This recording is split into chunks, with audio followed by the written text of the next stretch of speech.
आपका स्वागत है। आज मैं पार्ट 9 कराने जा रही हूँ।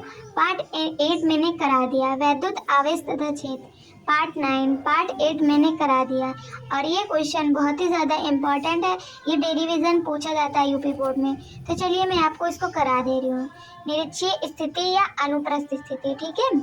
और इसका डायग्राम आप देख लीजिए मैंने कैसे करा है, इसी के तरीके से आप देख लेना, ठीक है। ये माइनस क्यों है, प्लस क्यों है, और नीचे एल दिया गया मतलब 2L दिया रहेगा, ठीक है। और ये यहाँ पर जो दिया गया है वो क्षेत्र है इसका, और P तो आप जानते ही होंगे। तो माइनस क्यू के कारण बिंदु P पर वैद्युत क्षेत्र की तीव्रता P देखिए लिखा है, और E ढेर सारे लिखे गए हैं। और देखिए E P1 के मान, ठीक है, 1/4π0 क्यों बटे R square minus L square, इसको हम समीकरण 1 मान लेंगे। और प्लस क्यू के कारण आवेश के कारण बिंदु P पर वैद्युत क्षेत्र की तीव्रता प्लस क्यू के कारण, ठीक है।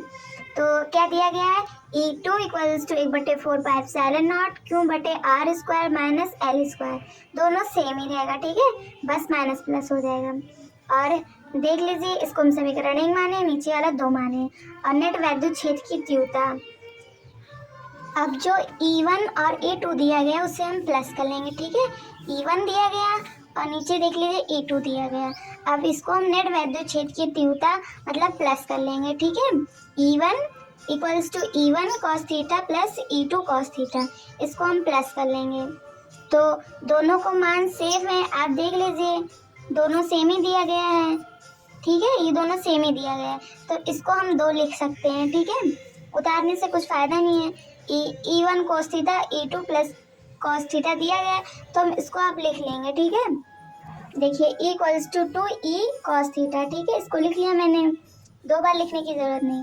अब नीचे देख लीजिए, चलिए मैं एक बार और आपको समझा दे रही हूँ। देखिए ऊपर ये जो मैंने एक ही बार लिखा है वो एक ऊपर देखिए E1 E2 दिया गया है, तो दोनों सेम ही है, तो एक बार मतलब करके 2 लिख सकते हैं, ठीक है, दोनों लिखने की ज़रूरत नहीं है। अगर आपको लिखना हो तो लिख लेना, E = 2E cos थीटा, तो आप इतना लिख सकते हैं। और इसके नीचे हम और समझा दे रहे हैं, E = 2E cos थीटा दिया गया है, तो इसी के अकॉर्डिंग अब हम उतार लेंगे आंसर, 2 लिख देंगे और 1/4π0 गुणे R2 + L2 cos थीटा, ठीक है। बगल में गाना बज रहा है तो आप उतना ध्यान मत देना, ठीक है, आप अपने पढ़ने पे ध्यान दीजिए। देख लीजिए मैं एक बार और समझा दे रही हूँ, गाने पे ध्यान मत दीजिए, पढ़ाई पे ध्यान दीजिए। देखिए E = 2E cos थीटा दिया गया हमारा, तो उसी के नीचे लिख लीजिए E2 गुणे 1/4π0 क्यों बटे R square plus L square cos theta. cos theta का मान हम रख लेंगे, ठीक है। cos थीटा इसका मान क्या होगा, आधार बटे कड़ होता है, और आधार बटे कड़ का मान होगा L/R स्क्वायर बटे L स्क्वायर रूट में, और मान रखने पर E = 2 गुणे ले लेंगे 1/4π0 क्यों R square plus L square, और cos थीटा का मान हम रख देंगे L/R square minus L square और 1/2 मतलब हाफ। अब इसको हम ऊपर भी देख लीजिए, आप इतना आसानी से बड़ा होता है, तो ऐसे चिन्ह बना के आप लिख लेना, ठीक है। अब L का मान नगण्य मतलब कुछ नहीं लेने पर, नगण्य लेने पर E = 1/4π0 PR स्क्वायर और 3/2। अब इसका आंसर सूत्र आ गया है, E = 1/4π0 P/R स्क्वायर, E = 1/4π0 और P/R स्क्वायर, ठीक है। आशा करता हूँ आपको ये आंसर समझ में आया होगा। तो चलिए एक बार और देख लीजिए, अगर आया हो तो आप इस चैनल को सब्सक्राइब कर देना। आपके इस एक सब्सक्राइबर से हम आगे बढ़ सकते हैं, तो प्लीज़ सब्सक्राइब कर देना।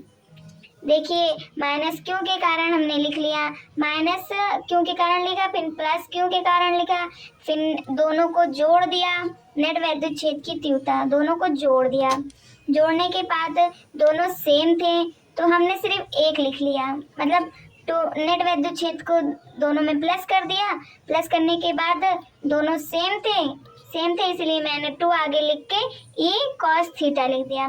और फिर मान लिख के, मतलब 2 था तो 2 लिख दिया, 1/4πε0 इतना लिख दिया, और cos थीटा, ठीक है।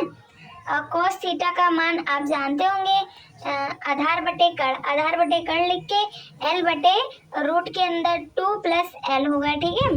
इतना लिखने के बाद मान रखने पर, मतलब cos थीटा जो है उसका मान रखने पर L² + L, इसका मान रखने के बाद देखिए मैंने मान ऐसे रखा, तो आप भी अपने अकॉर्डिंग कर सकते हैं।